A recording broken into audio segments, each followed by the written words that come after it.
Bonjour à tous et bienvenue dans ce webinaire qui est dédié aujourd'hui sur la partie conception et calcul de silos avec le logiciel Airfem, donc un logiciel développé par Delubal Software. Donc, pour ce webinaire, je serai donc votre présentateur, Damien Tonnet. Il y aura également tout au long du webinaire Cosma Seya qui sera présent pour pouvoir répondre à vos questions pendant ce webinaire. Donc ici, vous avez un petit aperçu du projet qu'on va voir aujourd'hui. Pour les questions, vous allez pouvoir donc les poser directement pendant le webinaire via l'interface dédiée, donc via le chat. Et vous pouvez aussi envoyer vos questions par mail à info@delubal.fr. Donc aujourd'hui, par rapport à ce que nous allons traiter, donc nous allons parler de la partie silo. Donc tout d'abord, pour les silos, on aura différents points déjà sur le silo en lui-même, sur les propriétés du silo en lui-même, qui vont être importants. Donc tout d'abord, le type de silo, savoir si on est un silo, donc ça va dépendre du diamètre et de la hauteur du silo. Savoir si on est sur un silo élancé ou un silo avec un élancement moyen ou peu élancé. On va avoir aussi les différents types de parois qui seront possibles, donc des parois lisses avec des propriétés de rugosité qui peuvent varier, et également donc des parois trapézoïdales ou des parois sinusoïdales qui vont aussi avoir un impact aussi sur l'écoulement des matières stockées et du coup des effets de frottement sur le silo. On va avoir aussi la forme du silo, si on est sur un silo de forme circulaire ou rectangulaire. Les positions de l'entrée de matière, donc c'est-à-dire en haut, et également la position de la sortie de matière, donc sur la partie inférieure. Donc savoir si ces positions-là, on reste dans l'axe du silo ou si on a des excentrements soit en entrée, soit aussi on peut avoir des excentrements en sortie. Donc ça aussi, ce sera important de le savoir. On aura aussi les propriétés donc physiques sur la partie concernant la trémie. Donc ça va être aussi sa forme. On peut avoir d'autres formes. On peut avoir des formes pyramidales. On peut avoir aussi des différences de rugosité entre la paroi du silo, donc la paroi du cylindre ici des 12,5 m et la partie trémie. On va aussi avoir l'angle de la trémie qui va jouer au niveau du modèle. Et on va aussi avoir l'impact aussi d'ouvertures supplémentaires, que ce soit des ouvertures par exemple des trappes de visite ou des ouvertures supplémentaires dans le modèle. On aura d'autres points encore qui peuvent impacter. Donc sachant que tous ces points-là déjà vont avoir un impact sur les paramètres déjà à prendre en compte pour la définition du comportement des matières qui seront ensilées et également sur les vérifications qui seront à effectuer. Au niveau de la partie matière, donc ce sera au niveau des silos, ce sera plutôt des matières granulaires. Donc ça, tout ce que je vous présente, c'est par rapport à l'Eurocode 1-4. On retrouve l'annexe E qui va lui donner des précisions sur tout ce qui est caractéristique des matières granulaires. Donc on va notamment avoir à prendre en compte les propriétés de la matière sur le poids propre, sur l'angle de friction, également les effets de la matière sur le silo avec des coefficients de pression latérale en fonction des matières, et également le coefficient de frottement sur les parois, qui va varier effectivement aussi du type de paroi. Et autre point important aussi par rapport aux matières stockées, ce sera savoir si la matière peut émettre de la poussière. Sachant que sur ce point-là, on aura des risques d'incendie ou d'explosion qui seront à prendre en compte. Par exemple, c'est ce qui sera à prendre en compte quand on sera sur des silos qui servent à ensiler donc soit de l'orge, du blé, de la farine, du maïs. Donc on a différentes matières pour lesquelles on devra étudier cette partie-là également. Ensuite, au niveau des actions sur le silo, on aura des actions sur les parois donc verticales, donc sur le cylindre du silo, avec notamment des actions symétriques qui vont varier en fonction du niveau de matière dans le silo, donc qui vont avoir un effet lors du remplissage ou une fois le silo rempli, et également lors de la vidange du silo. Donc sachant que pour les actions lors du remplissage et lors de la vidange, on aura aussi en plus des actions localisées qui seront à prendre en compte. donc qui vont varier également en fonction du type de silo. Si on a un silo, par exemple ici on a à droite le cas pour des silos à parois épaisses, donc notamment par exemple des silos à parois en béton, et ici ce sera plutôt des actions localisées pour des silos à parois métalliques, à parois minces. Ensuite, toujours sur les actions, on va avoir les actions sur la trémie. Donc là également des actions qui seront liées au remplissage et à la vidange, et qui seront aussi à prendre en compte lorsque le silo est plein. On aura donc aussi également d'autres types d'actions qui seront possibles, qui devront être pris en compte, comme par exemple les charges climatiques, charges de neige, charges de vent, avec pour le charge de vent la partie spécifique aux parois cylindriques.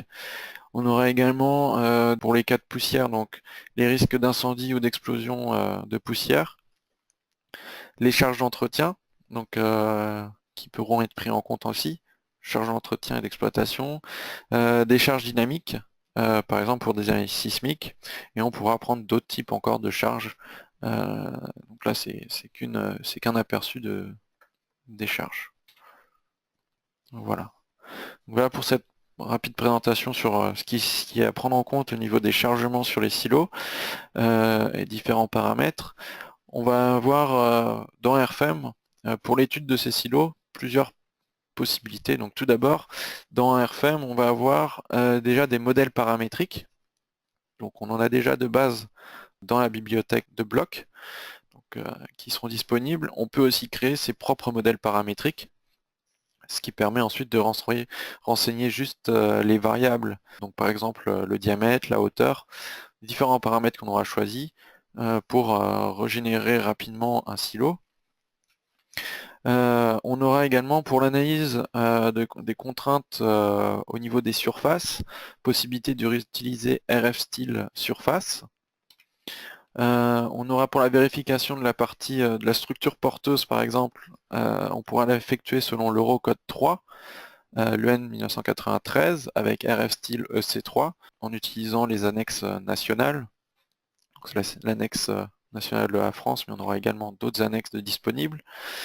On va pouvoir également regarder les modes de flambement des surfaces avec RF Stability et générer à partir de ces modes de flambement des imperfections au niveau des surfaces avec RF Imp. Ça, c'est différents outils qui peuvent être intégrés à RFEM. Et ensuite, on aura également d'autres outils comme par exemple RFCOM qui vous permet de travailler directement avec l'API et là d'avoir accès directement aux différents résultats et de développer aussi des outils à côté. Donc à présent, je vais passer à l'exemple au niveau de RFEM.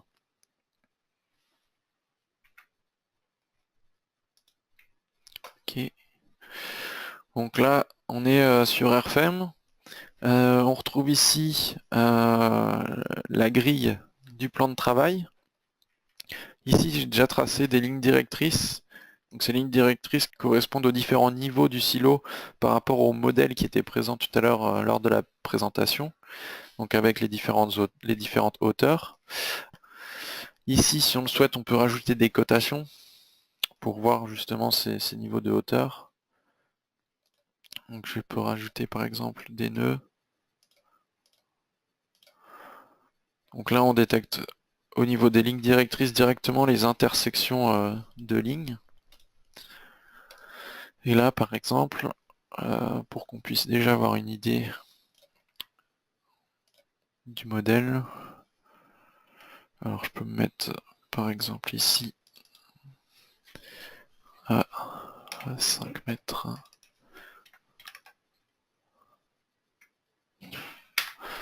Voilà, donc là le niveau 0. Là, ça sera la sortie de trémie. Là, la fin de trémie donc, et le début du cylindre.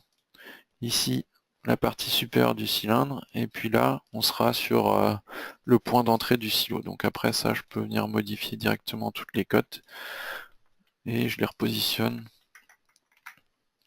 au niveau du modèle. Donc déjà, j'ai un petit aperçu par rapport aux dimensions. Donc on est sur un silo hors tout, ça fera une hauteur de 17,80. 17 mètres 80. Donc à présent, je vais pouvoir commencer à créer des éléments. Donc là, je reste avec le plan de travail orienté dans le plan X, Y. Et je vais créer déjà le cylindre.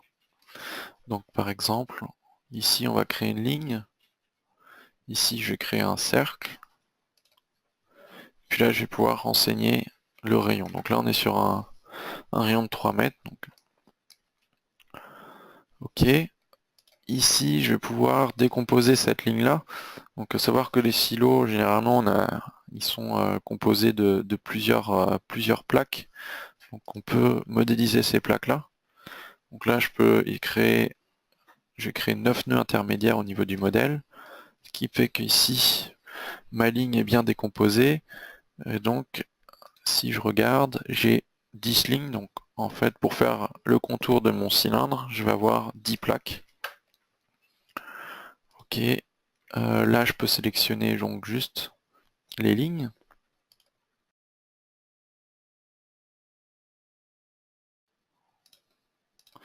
Et on va créer les plaques. Donc pour créer les plaques, on a plusieurs possibilités. On peut faire une extrusion au niveau des lignes, ou bien on peut aussi faire une copie. Par exemple, là je vais faire une copie des lignes à 1.25. Donc je monte de 1 mètre à 1,25 m et je peux créer ici des nouvelles lignes entre les nœuds et au niveau des nouvelles lignes et des nœuds créés, on peut créer aussi des surfaces à l'intérieur. Donc là je peux faire ça. OK. Et on peut valider. Donc là par exemple on a déjà créé nos parois d'une première partie du cylindre. Donc là je peux par exemple déjà définir le matériau de ces surfaces là. Donc après je peux, puisque là elles sont rouges, donc là on n'a pas encore de propriété assignée à ces surfaces. Et là je vais les modifier.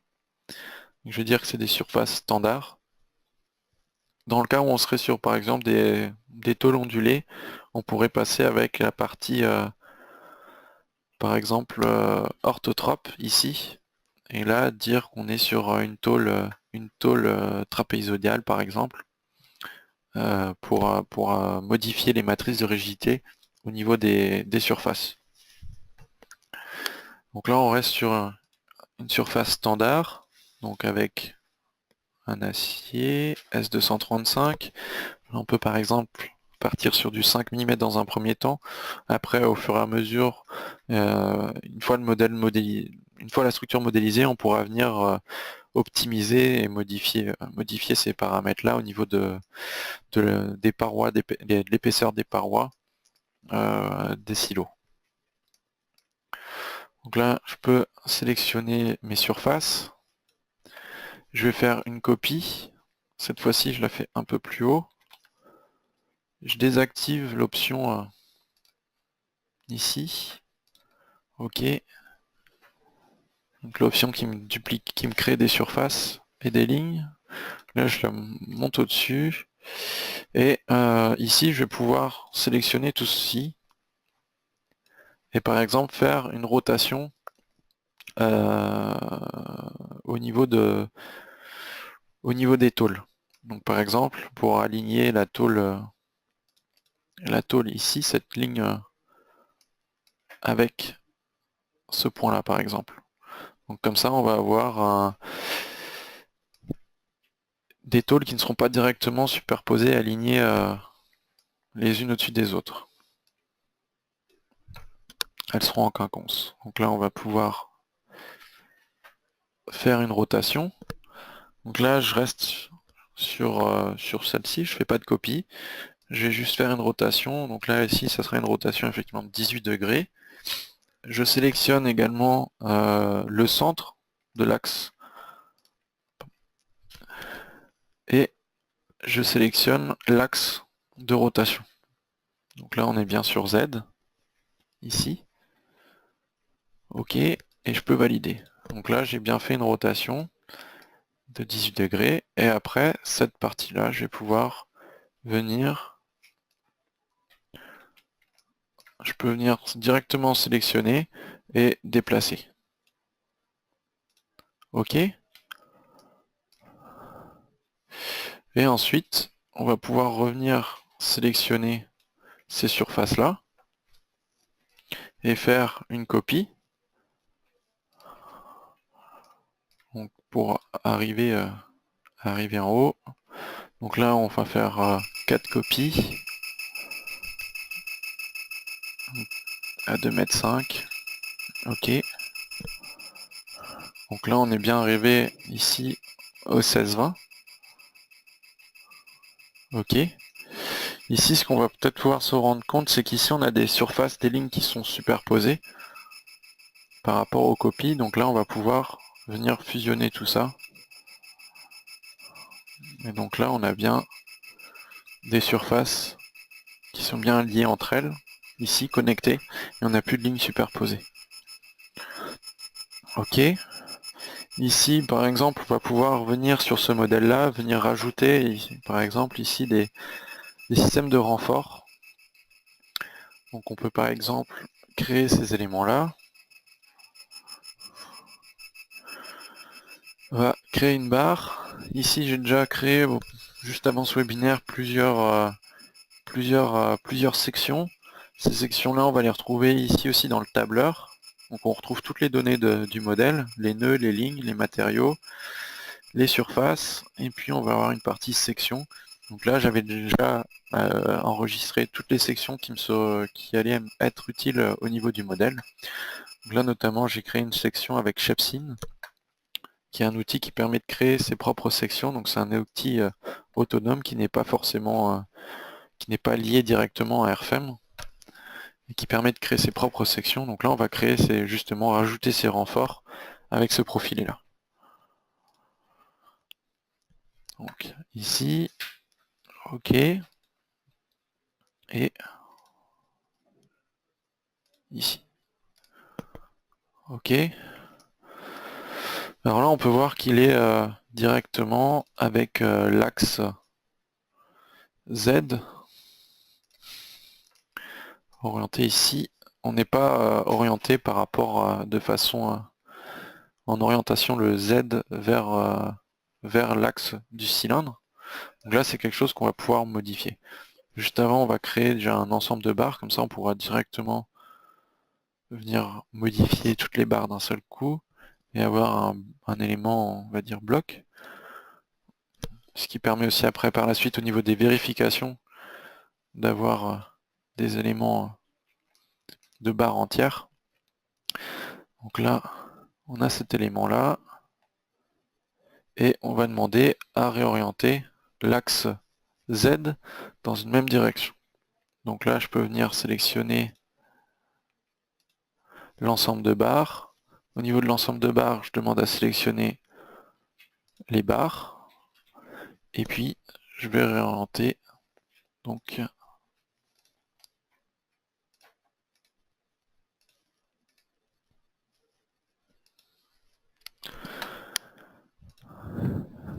alors, hop. Au niveau de l'orientation de l'axe, on va demander à l'orienter. Donc l'axe XZ. Avec le X, c'est la longueur de la barre, dans la longueur de la barre. Et on va l'orienter par rapport à, par exemple, ce nœud-là. OK. Et donc là, j'ai réorienté les barres. Donc là, par exemple, je vais pouvoir, si j'affiche uniquement les barres, ou l'ensemble de barres, que je me mets en Z, ici on voit qu'on a réorienté, le profilé dans la direction de l'axe du cylindre. Et ensuite, ces éléments-là, on va pouvoir les dupliquer ici et les copier tout autour du cylindre. Alors ça va faire combien?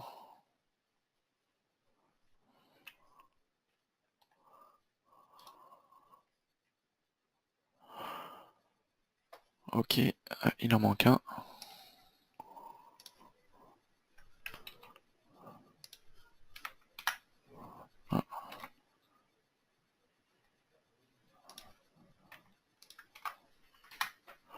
Voilà.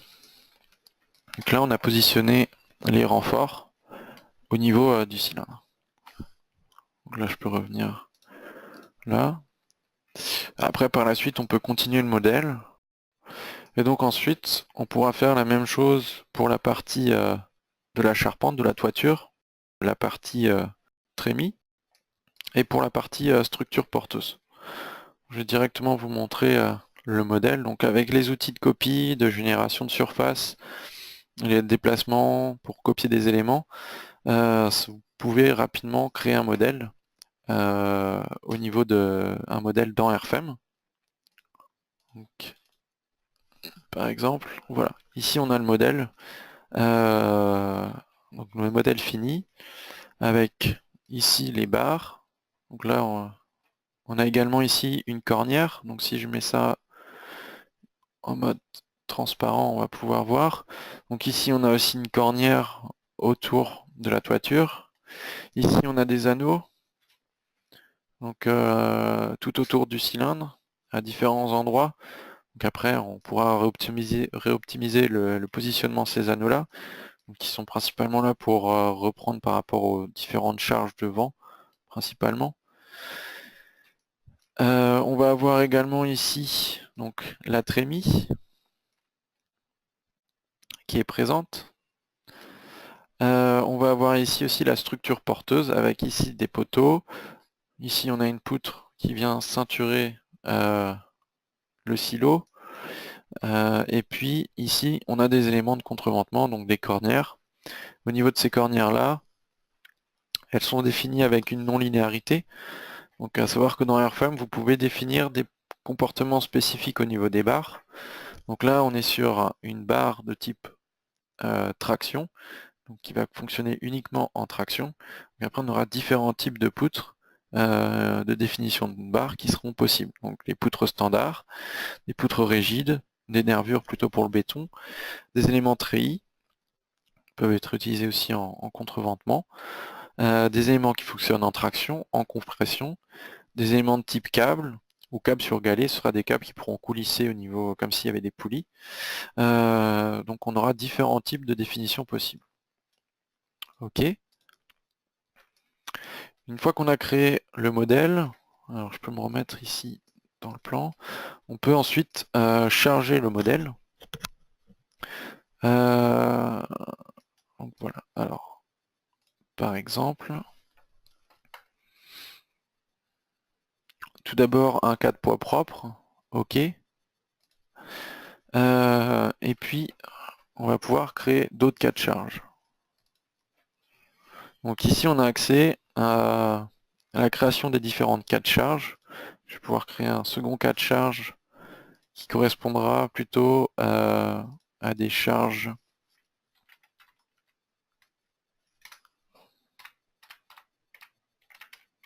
horizontales.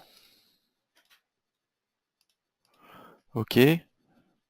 On va en pouvoir en créer d'autres par la suite. Ok. Donc là, par exemple, au niveau des charges horizontales qui vont s'appliquer sur le silo, on va pouvoir, donc soit vous définissez les charges au niveau des surfaces de façon individuelle, soit là, ici, dans le cas d'un silo, on a des charges qui vont varier selon la hauteur de remplissage au niveau du silo. Donc là, on va pouvoir utiliser, par exemple, des charges variables libres. D'accord. Ici, on va pouvoir renseigner, donc, par exemple, on part sur une valeur de 1. Cette valeur-là, on va la faire varier dans la direction Z. Donc, elle ne sera pas uniforme, elle va être variable. Je vais définir ici un plan de projection au niveau des charges. Donc là, on sera des charges qui sont plutôt dans le plan, par exemple, X, Z ou YZ. Donc je vais me positionner, par exemple, ici. plan YZ, je vais pouvoir définir la zone. Donc on était à 17, à 16, c'était 16,2 je crois. Ou 16, oui. Ok. Ici, on peut se mettre à 0. Et là, on peut se mettre à 3. Ok. Je vais créer donc une variation de charge. Et ici, on peut soit rentrer soi-même les données dans les tableurs, ou bien on peut venir importer directement des données. Donc là, par exemple, ok, je vais avoir déjà, par exemple, sur Excel, hop, je le mets là, ok. Donc là, par exemple, sur Excel, on a ici, bon, j'ai déjà créé les différentes charges, calculé les différentes charges à appliquer. Donc là, les charges horizontales au niveau de la paroi du silo, les charges verticales par rapport au frottement, et puis ensuite, pareil pour la trémie, donc charge normale à la trémie, aux surfaces de la trémie, et puis les charges dans le plan de la surface. Et puis après, on aura également les charges de vent, donc qui seront possibles à générer, à intégrer de cette façon-là. Donc là, je vais par exemple prendre les charges horizontales, ici. Donc j'ai la fenêtre d'ouvert, le fichier Excel avec la feuille ouverte qui m'intéresse. Et là, je vais pouvoir directement importer. Donc là, j'ai importé directement les données qui correspondent à cette feuille-là, que je vais pouvoir appliquer directement au niveau du modèle. Ok, ok. Alors là, il me dit que je veux valider, mais j'ai pas précisé les surfaces que je veux charger. Donc là, je vais pouvoir venir sélectionner les surfaces qui m'intéressent au niveau du chargement. Ok. Là, j'ai la charge libre qui s'est modélisée. Je vais pouvoir faire de la même chose pour la partie... alors, juste modifier ça. Parce que là, on voit qu'on charge juste une portion du silo. Donc on va venir ici et... Ok, 6. Voilà. Là, on vient charger la globalité du silo. Donc là, on voit l'enveloppe qui s'est modifiée. Du coup, toutes les charges qui seront incluses dans cette... toutes les surfaces qui seront incluses dans cette enveloppe-là vont être chargées. Enfin, les surfaces sélectionnées. Et maintenant, je vais pouvoir charger aussi la trémie. Donc, toujours avec ce type de charge. Donc, on avait vu tout à l'heure que j'avais déjà le fichier pour créer ça. Donc, je vais pouvoir venir juste importer mon tableau. Alors, c'est celle-ci. Ok. Et puis là, je les importe. Ok. Et toujours les surfaces à venir sélectionner. Ok. Ok. Donc là, j'ai mes deux chargements pour la partie le cylindre du silo et puis pour la trémie qui sont présents. On peut, par exemple, je vais vous montrer le cas de charge pour le vent. Ok. Alors. Alors après, il y avait également des charges de frottement. Alors pour les charges de frottement, ce qui est possible, c'est étant donné qu'on a déjà créé, c'est déjà les défini des propriétés ici des charges libres. Je peux par exemple juste dupliquer ce cas-là. Préciser là, c'est vertical. Ok. Et là maintenant dans vertical, j'ai plus qu'à modifier en fait ce que j'ai déjà défini avant, mais du coup renseigner les bonnes propriétés.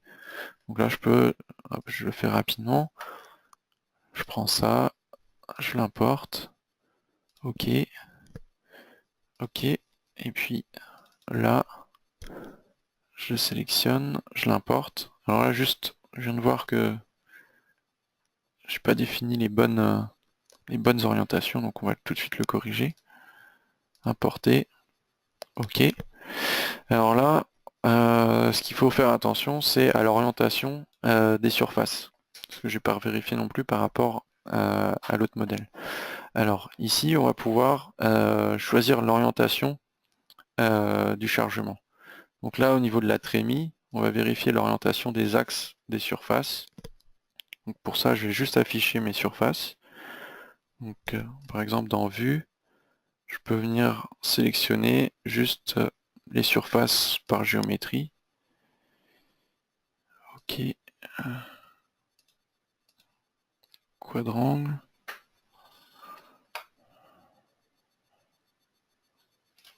OK. Et je vais pouvoir regarder l'orientation des axes. Axes locaux, voilà. Donc là, pour la trémie, on va charger, là, on est dans les charges verticales, donc on va charger selon l'axe Y local. Donc je vais pouvoir tout de suite le modifier. Y local. OK. Pour cette partie-là, alors ce sera Y. Parfois on est avec Y vers le haut, Y vers le bas. Donc là, ça sera le Z global. Donc on va voir les charges verticales vers le bas. Donc là, on va faire Z global. Et comme le Z va vers le haut, on va dire que c'est une charge négative. OK. OK. Au passage, du coup, je vais revenir voir si celle-ci était bien définie. Donc au niveau des charges horizontales. Alors là, charge horizontale, ce sera dans la direction Z, Z local. Donc là, les Z locaux sont orientés vers l'extérieur. Donc je vais pouvoir venir définir ça. OK. Et pareil ici pour la trémie, selon Z local. OK. Ensuite, je vais venir créer mon cas de charge devant.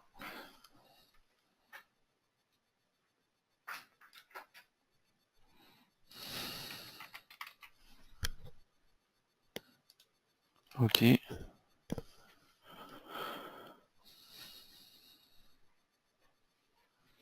Et par exemple ici, on va pouvoir, comme tout à l'heure, redéfinir une charge variable libre. Ici, je vais pouvoir sélectionner par exemple une partie. Voilà, je sélectionne aussi le haut. Bon, normalement, sur la toiture, on aura un autre type de charge. Là, juste pour vous montrer l'application des charges. Donc là, on va dire que c'est uniforme selon l'axe Z, juste variable selon autour du cylindre. Donc là, je vais pouvoir définir l'axe de base. Hop. L'axe, le point supérieur, donc pour définir l'axe. OK. L'angle de début, on va dire 0. Et puis là, je vais pouvoir importer les données de mon fichier Excel. Donc là, par exemple, pour le vent, je vais pouvoir importer la variation de charge selon l'eurocode. OK. Donc là, j'ai la variation de charge pour la charge de vent. OK. Selon Z local. OK. OK. Et là, on peut par exemple, je peux vous montrer ce qui se passe. Par exemple, je pourrais lancer le calcul et puis regarder ce qui se passe. Alors je peux masquer aussi les axes. OK. Alors juste avant de lancer le calcul, quand vous faites de la modélisation élément fini, parfois vous avez besoin de faire des raffinements de maillage. Par exemple, là si j'annule le mode de vue, on pourrait avoir par exemple besoin de raffinement au niveau des nœuds ici, à différents points du modèle. Donc là, ces raffinements-là, vous pouvez les créer vous-même. Donc créer vos propres raffinements de maillage. Par exemple, je peux sélectionner, je sais pas, cet endroit-là, ce nœud-là. Ici, demander un raffinement de maillage. Donc je pourrais sélectionner plusieurs éléments et créer directement des raffinements de maillage. Dernièrement, avec la dernière version du logiciel, vous avez un système de raffinement de maillage automatique qui a été intégré. Donc par exemple, si je reste sur le cas 1 poids propre et que je veux calculer donc ce maillage, je peux ici, là j'ai les paramètres de maillage, et là je peux venir activer donc le raffinement de maillage adaptable au niveau du modèle. Donc là je choisis un cas de charge de référence pour utiliser un cas de charge de référence pour créer mon raffinement. OK. Et là, je peux par exemple lancer le calcul juste du poids propre, et là je vais avoir le raffinement qui va être généré de façon automatique.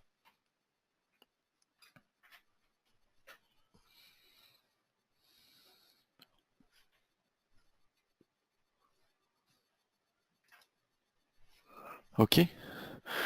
Donc là, il génère mon maillage, et là, il calcule le cas de charge.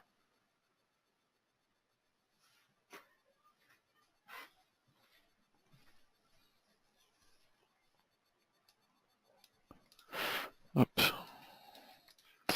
Donc là, on a le cas de charge de poids propre qui a été calculé. Avec là, on est sur des déformations fois 11 000. Donc là, je peux par exemple faire fois 100. OK. Et si je masque juste les résultats et que j'affiche ça, par exemple, en mode transparent, ici, je vois que le maillage a été créé de façon automatique au niveau du modèle.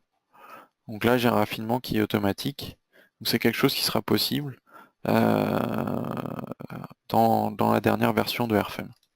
Après, vous pouvez toujours aussi utiliser le maillage, le raffinement de maillage défini de façon manuelle, ce qui vous permet de raffiner directement ce qui vous intéresse euh, au niveau du modèle. Hop. Et juste pour vous montrer, par exemple, au niveau des cas de charge, ici, si on regarde, alors, hop, est-ce qu'on a créé, je vérifie juste si j'ai déjà des coupes, si j'ai pas de coupe, on peut les créer. Ok, donc là, au niveau de ce modèle-là, si on veut regarder un peu ce qui se passe au niveau des distributions de charges, on va pouvoir utiliser des coupes, donc créer des coupes, et on va revoir tout de suite la distribution. Donc là, on aura juste un cas de charge de neige à créer en plus, et on pourra partir sur le modèle chargé. Donc je vais directement prendre ce modèle-là, on a déjà les charges créées. Pour créer des coupes, on peut les créer via cet outil. Donc créer une coupe numérique, et là on va pouvoir définir au niveau de la coupe les points d'extrémité de la ligne de coupe pour créer sa coupe, et choisir également les surfaces qu'on souhaite consulter pour afficher les résultats au niveau de la coupe. Et on va pouvoir regarder directement ces résultats-là, c'est au niveau des coupes. On va avoir des affichages graphiques pour ces coupes-là. Donc là, ici, j'ai le cas de charge de neige en plus. J'ai aussi les combinaisons qui sont présentes. Savoir que les combinaisons sont générées de façon automatique, peuvent être activées de façon automatique. Donc ici, lorsque vous créez un modèle, vous avez le choix de la norme, de l'annexe, et là, la possibilité d'activer les combinaisons de façon automatique. Donc là, je peux regarder. Je reviens dans la partie création des cas de charge. Donc là, j'ai les différents cas de charge. Et là, je retrouve les actions. Ici, j'ai la partie ELU. Je pourrais rajouter la partie ELS, caractéristiques, fréquents, quasi permanents. Ici, je reste sur le LU. On a les différentes combinaisons qui sont générées. Combinaison de charge. Et ici, la combinaison résultat. Donc, c'est une combinaison enveloppe qui regroupe les différentes combinaisons de l'ELU. Donc, voilà. OK. OK. Là, on peut voir sur ce modèle-là, ici, on a des éléments graphiques qui sont aperçus, qui s'affichent en plus. Donc ici, on est sur un raffinement de maillage défini de façon manuelle. On voit que là, le raffinement s'effectue principalement dans ces zones-là. Donc on a un raffinement, on a plusieurs raffinements de présence sur le modèle. Au niveau des lignes, ici, et au niveau des nœuds. On va retrouver ça aussi ici et au niveau des lignes de contour. Ok, donc ça c'est des éléments après aussi, si on veut, on peut les masquer au niveau du modèle. Voilà. Donc là on a masqué la partie raffinement de maillage. Là j'avais donc le poids propre, les charges horizontales, comme tout à l'heure qui étaient définies, les charges verticales, ici ma charge de vent, et puis là la charge de neige, donc la charge de neige elle est projetée directement sur les surfaces, c'est une charge projetée. Ok. Et par exemple, si je lance le calcul ici, donc ici j'avais déjà le calcul, je peux regarder la répartition, la distribution de la charge, et ici je retrouve donc mon chargement avec sa distribution. Donc on retrouve bien ici la forme de la courbe qu'on avait ici, donc par rapport au chargement de la pression de vent tout autour du cylindre. Pareil pour les autres cas, par exemple la charge verticale, je vais pouvoir lancer le calcul ici. Là, on peut voir l'analyse non linéaire, c'est lié au fait qu'on a des éléments ici de contreventement qui fonctionnent uniquement en traction. Les cornières fonctionnent là qu'en traction.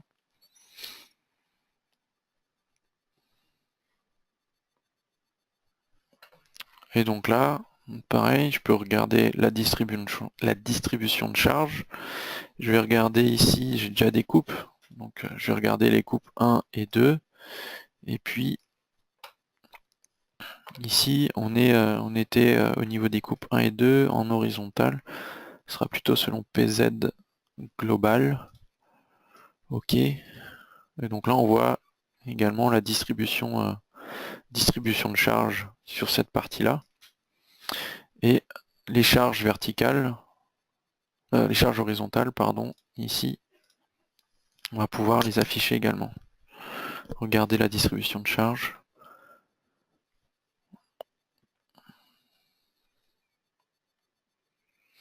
Par rapport au chargement effectué.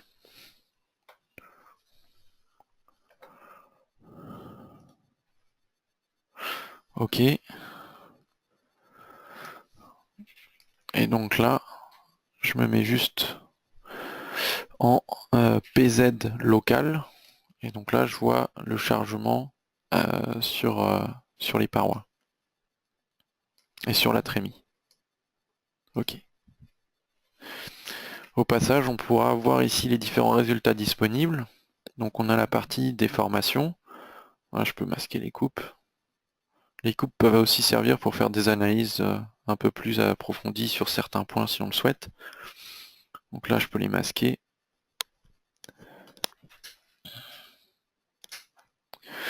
Donc là, on a la déformation liée aux charges horizontales. Donc là, on voit qu'on a des déplacements max de 2 mm. Ok, on va pouvoir regarder également au niveau de toute la partie tôle, on va pouvoir regarder les contraintes, les efforts et les contraintes dans les surfaces. Les contraintes en X plus en Y. Différentes contraintes qui seront disponibles. Contrainte de Van Miss.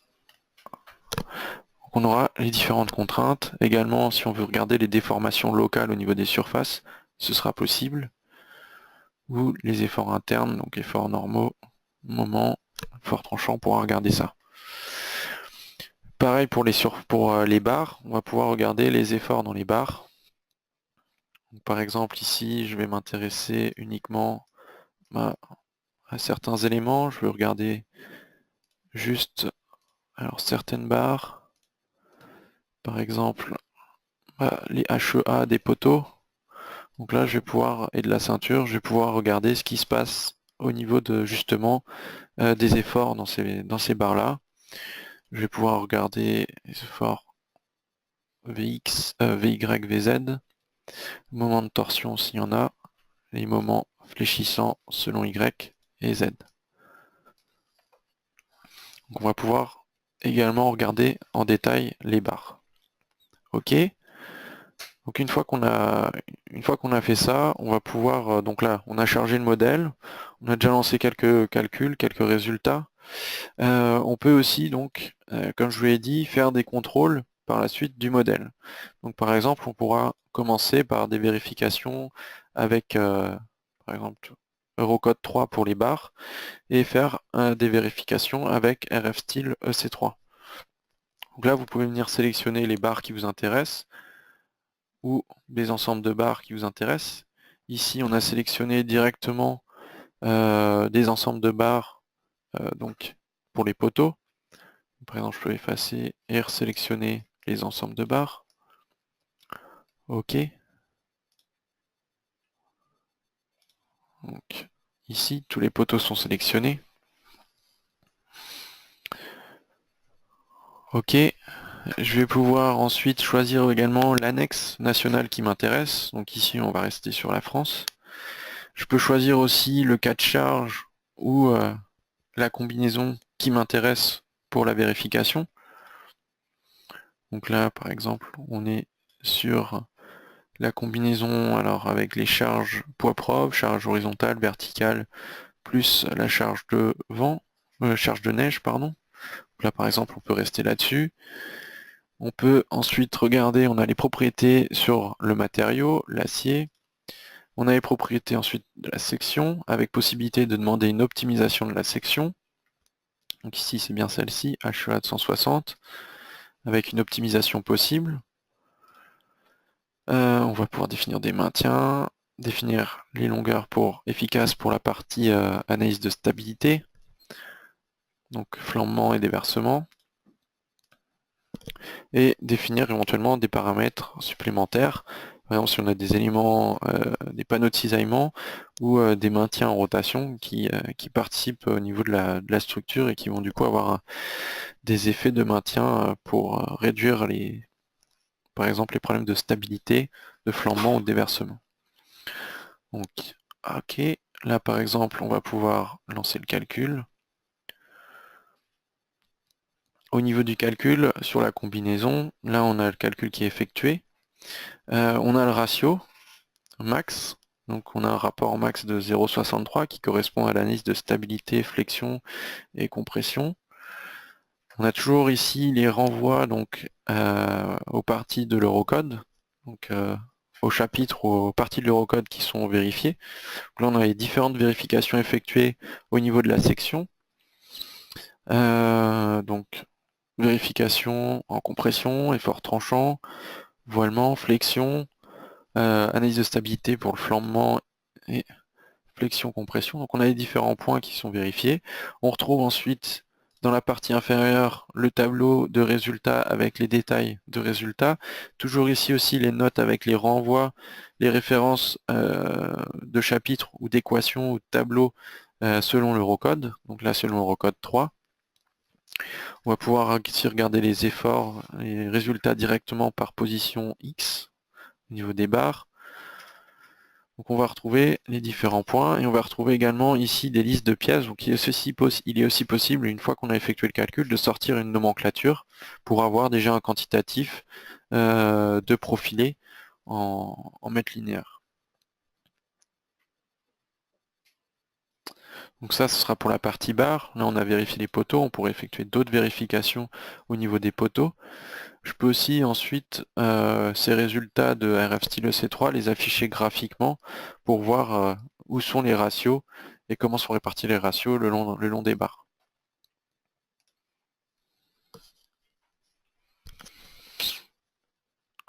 Par exemple, je peux regarder au niveau des différents points pour la vérification. Donc au niveau de la section, on peut voir les niveaux de ratio ici. Ici, c'était pour la stabilité, on avait le ratio max de 0,63. Et donc voilà. Les autres points, on n'a pas effectué les analyses sur ces parties-là. Donc voilà. Donc ça, c'est pour RFStyle EC3. Ensuite, on peut passer à la partie vérification, par exemple, de tout ce qui est surface. Donc contrainte dans les surfaces. Donc, je peux par exemple revenir là-dessus. Je peux revenir afficher le modèle global. OK. Et donc pour les surfaces, on va pouvoir utiliser par exemple rfstyle surface.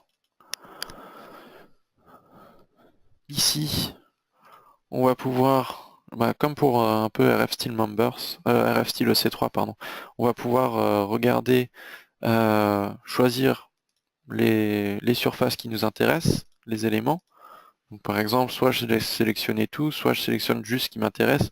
Notamment ici, là, on va voir principalement les concentrations de contraintes. Ce sera plutôt dans cette partie-là. Donc on va pouvoir venir sélectionner juste ces surfaces-là, par exemple. OK. Comme pour stylo C3, on vient sélectionner le cas de charge, la combinaison résultat qui nous intéresse au niveau du calcul. Là, je peux par exemple venir sélectionner la combinaison CO2. Donc là, c'est juste le poids propre plus la charge de la matière stockée dans le silo. On va pouvoir aussi sélectionner des éléments pour la vérification à l'ELS. Donc sachant que dans stylo C3, ce sera également possible. Vérification LU et vérification LS. On va retrouver ici le matériau avec les propriétés et ici les propriétés par rapport aux surfaces, donc par rapport également notamment aux épaisseurs de surface. Et là on peut voir qu'on a aussi une colonne optimisée, ce qui va permettre de faire une optimisation au niveau des épaisseurs de surface. Donc si on souhaite optimiser une surface, on va pouvoir venir cocher et renseigner l'intervalle dans lequel on souhaite chercher, demander au logiciel de chercher l'épaisseur qui conviendra le mieux. OK. Donc là, on peut par exemple lancer le calcul sur cette partie-là.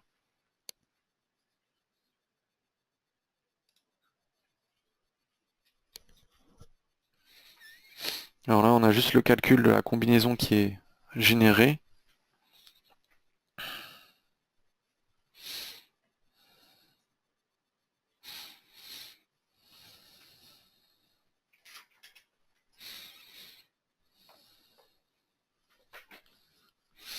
Pour pouvoir ensuite permettre à rfstyle surface de contrôler les résultats. Au niveau des contraintes, des vérifications, on va avoir des vérifications effectuées au niveau des contraintes. Là, on voit que les ratios sont assez élevés. OK. Je vais pouvoir regarder où sont ces zones justement de ratio élevés. Donc, je vais pouvoir par exemple afficher juste les surfaces. OK. Et là, on voit les zones où on a des concentrations de contraintes. Donc là, je vais juste remettre ça par défaut.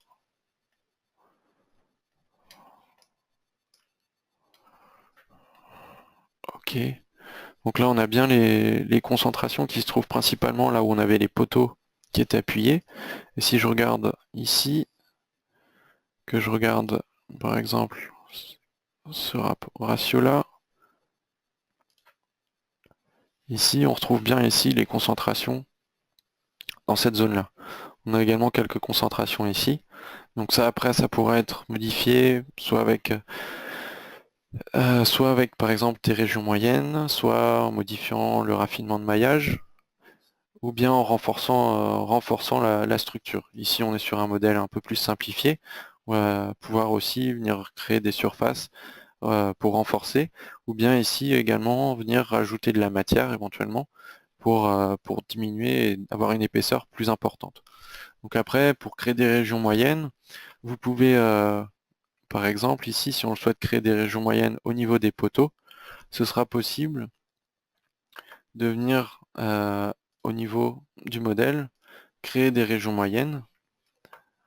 Donc par exemple, vous définissez un point ici, vous définissez par exemple ici un diamètre, donc je sais pas, par exemple 0,35. Vous avez ensuite définir un vecteur ici, puisqu'on est sur des surfaces courbes, donc on va avoir un vecteur qui sera à définir. Je vais par exemple lui donner, alors hop, le centre. Ok, je viens sélectionner les surfaces. Hop, alors, juste pour vérifier.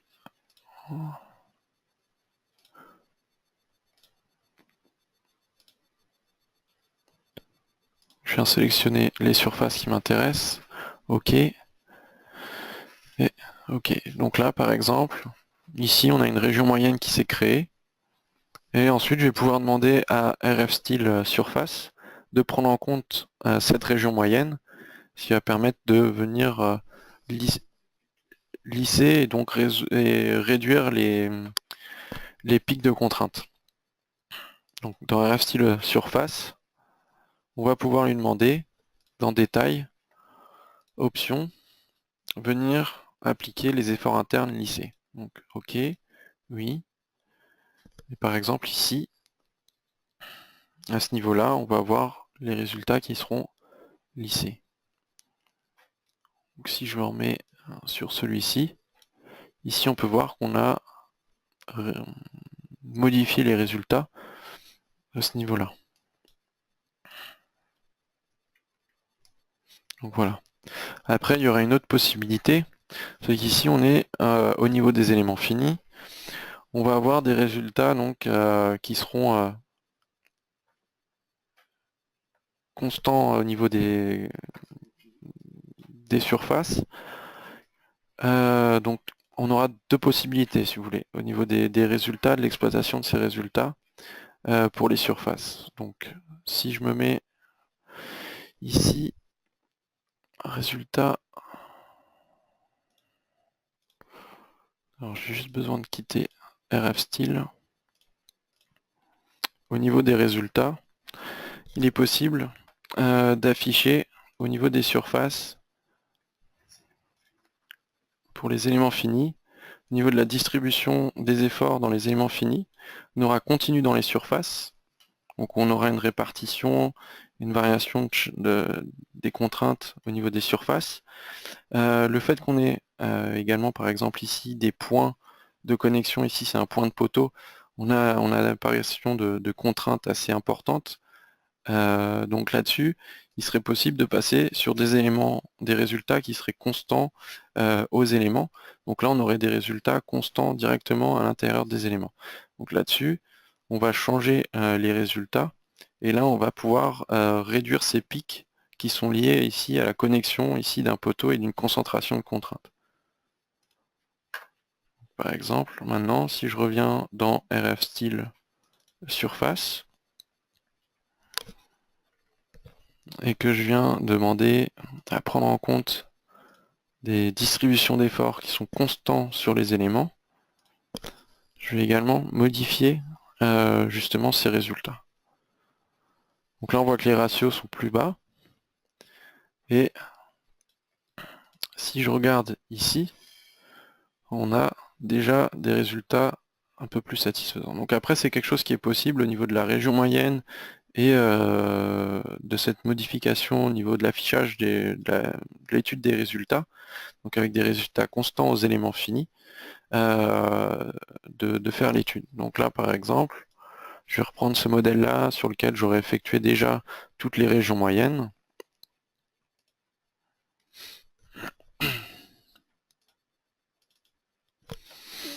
Et on va pouvoir, donc là j'ai déjà toutes les régions moyennes qui sont présentes ici. Ok, je vais juste prendre cette partie-là puisque c'est ça qui m'intéresse au niveau du modèle.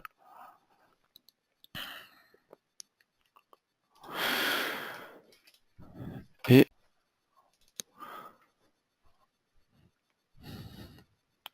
donc ici, en réalisant des régions moyennes sur les différents points du panneau de la structure, on a déjà des résultats qui sont des ratios qui sont déjà plus faibles.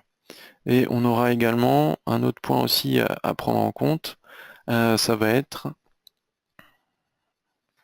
vérifier ici sur ce modèle-là, je crois que je ne suis pas avec des résultats, oui, je suis avec des résultats continus dans les surfaces. Là, je vais prendre des résultats constants aux éléments. OK. Je vais pouvoir relancer le calcul.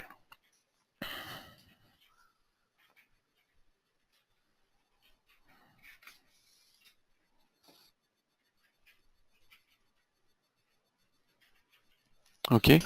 Là, au niveau des ratios, on peut voir qu'en effectuant les régions moyennes et en effectuant également une analyse avec des efforts, des valeurs de résultats constants dans les éléments finis, on a des ratios maintenant qui sont positifs, qui sont inférieurs à 1. OK. Et donc après, si on veut, on peut regarder. Donc c'était sur la CO2. Là, on est sur juste les contraintes sur la partie les résultats de la CO2. Et là, on peut regarder par exemple les contraintes.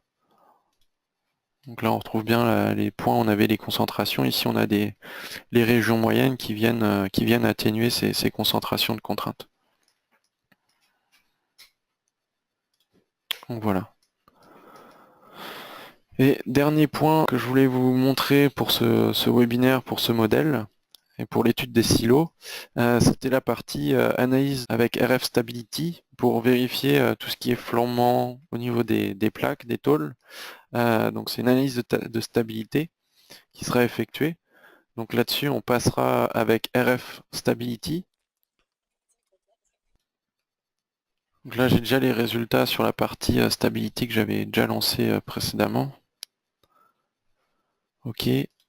Donc là, dans l'analyse de stabilité, on va pouvoir effectuer un calcul, une analyse au niveau des valeurs propres. On va pouvoir sélectionner le nombre qu'on souhaite étudier. Donc là, on est sur 10. On va pouvoir ensuite choisir le cas de charge ou la combinaison qui nous intéresse. Ici, j'ai choisi la combinaison CO2.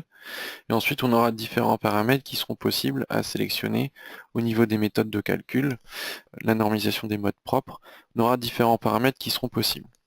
Une fois qu'on a le calcul effectué, on a ici donc le calcul des facteurs de charge critique qui vous indique également si vous devez effectuer au niveau des structures métalliques, si vous devez effectuer des analyses linéaires ou des analyses du second ordre. Donc là, notamment sur ce modèle-là, depuis le début, on est sur une analyse du second ordre. Et là, on voit qu'on a un facteur de charge critique inférieur à 10, effectivement, ce qui nous signifie que dans ce cas-là, on serait de toute façon obligé de faire une analyse du second ordre. Ici, on aura les coefficients de majoration qui seront présents. Ces facteurs de charge critique sont les valeurs, c'est des facteurs par lesquels si vous multipliez donc les charges appliquées au niveau du modèle par ce facteur-là, vous avez une instabilité du modèle. Donc ensuite, ce qui est possible, ce sera de regarder pour chaque valeur propre calculée, ce qui se passe au niveau du comportement dans la structure. D'autres points qui seront disponibles dans RF Stability, ce sera les longueurs efficaces et charges critiques. Notamment ici, c'est ce qui pourra être utilisé si on souhaite avoir un calcul plus approfondi avec ces valeurs-là, de longueur de flambement, longueur efficace, pour le calcul par exemple dans stylo C3. Après on va retrouver d'autres points comme les vecteurs propres de barre et vecteurs propres de surface. Et à partir ensuite de ces résultats de RF Stability, on va pouvoir générer au niveau du modèle, par exemple, les imperfections au niveau des surfaces. OK. Et donc là, si je pars sur RF Stability, donc là, par exemple, par rapport aux valeurs propres qui ont été calculées, au vecteur propre, on a ici donc le premier cas, et je peux regarder les autres cas. Donc là, c'est encore un déplacement de la structure dans son ensemble. Et après, je vais pouvoir voir d'autres points. Donc après, je pourrais afficher le modèle global. Donc là, c'est de la rotation au niveau de la structure qui pivote sur elle-même. Et puis là, on retrouve là plutôt des choses qui nous intéresseraient pour après définir des imperfections au niveau des surfaces. Donc là, ce serait par exemple des formations au niveau des surfaces qui apparaissent donc là principalement sur les zones d'appui où on a les poteaux qui viennent se connecter. Donc ensuite, ces choses-là, c'est des choses qui seraient possibles de demander à générer, à prendre en compte dans le modèle global avec RF-imp ici, ce qui pourra être vu plus tard dans un autre webinaire. Donc voilà pour ce webinaire, pour la partie modélisation et puis ensuite les différents outils qui permettent l'analyse et la vérification d'un silo. Donc au niveau du logiciel, vous pouvez aller directement aussi sur notre site, donc sur delubal.fr. Vous trouverez également des versions d'essai qui seront téléchargeables, qui sont disponibles, qui vous permettront de tester ce logiciel, RFEM. Vous retrouverez également les autres logiciels qui sont développés par Delubal Software. Pour plus d'informations, donc, je vous invite également à nous suivre sur les réseaux sociaux, sur Facebook, sur LinkedIn. Vous pouvez également nous suivre sur YouTube avec où vous retrouverez différentes vidéos qui ont déjà été mises en ligne. Vous pouvez également vous inscrire sur notre site à notre newsletter pour être informé de nos différentes publications et différents événements. Et puis vous pouvez nous envoyer, donc nous contacter pour poser vos questions soit par email, donc à info@delubal.fr, ou bien nous contacter directement par téléphone et on pourra répondre à vos questions. Donc vous pouvez nous contacter au numéro indiqué ici. Donc je vous remercie pour votre attention et je vous dis à bientôt.